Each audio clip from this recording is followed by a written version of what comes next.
Hi மக்களே, எல்லாருக்கும் வணக்கம். இன்னைக்கு நம்ம என்ன வீடியோ பார்க்க போறோம் அப்படின்னா, பாம்பன் புதிய பாலத்தோட முக்கியமான அப்டேட் தாங்க பார்க்க போறோம். இந்தியாவிலே கட்டப்படுற முதல் செங்குத்து பாலம் அப்படின்னா பாம்பன்ல கட்டிக்கிட்டு இருக்க பாம்பன் புதிய ரயில் பாலம் தாங்க. இந்த ஒரு ரயில் பாலம் வந்து கிட்டத்தட்ட வந்து முழுமையாக வேலை முடிஞ்சு ட்ரெயின் எல்லாமே ட்ரையல் பார்த்துட்டாங்க. ஸோ இறுதிக்கட்ட சோதனையை பார்த்தீங்க அப்படின்னா சிஆர்எஸ் டெஸ்ட் அப்படிங்கிற டெஸ்ட் இன்னைக்கு நவம்பர் 13ஆம் தேதி நடக்குதுங்க.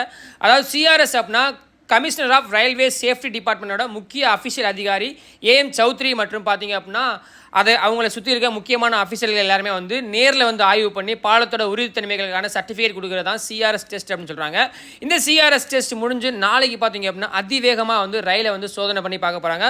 ஸோ இதுக்கான பரிசோதனைகள் தான் வந்து இன்றைக்கி வந்து நடந்துகிட்டு இருக்குதுங்க. ஸோ இந்த ஒரு டெஸ்ட் பற்றின வீடியோ வந்து என்னோட யூடியூப் சேனலில் நான் ஃபுல்லாக போட்டிருக்கேன். ஸோ நீங்கள் மறக்காமல் ஸ்கிப் பண்ணாமல் கடைசி வரைக்கும் பாருங்கள். இப்போ நம்ம பார்த்தாலே தெரியும் ஒரு தூண்களையுமே வந்து சிஆர்எஸ் டெஸ்ட் பண்ணிக்கிட்டு இருக்காங்க. ஸோ இது முடிஞ்சதுக்கப்புறமா பார்த்தீங்கன்னா நாளைக்கு அதிவேகமாக ஓடக்கூடிய ரயில் வீடியோவை நீங்கள் பார்க்கணும் அப்படின்னா நம்மளோட பேஜை ஃபாலோ பண்ணி வச்சுங்க. உங்கள் ஃப்ரெண்ட் யாராவது பாம்பன் பாலத்தில் ட்ரெயினில் போகணும்னு ஆசைப்படுறாங்க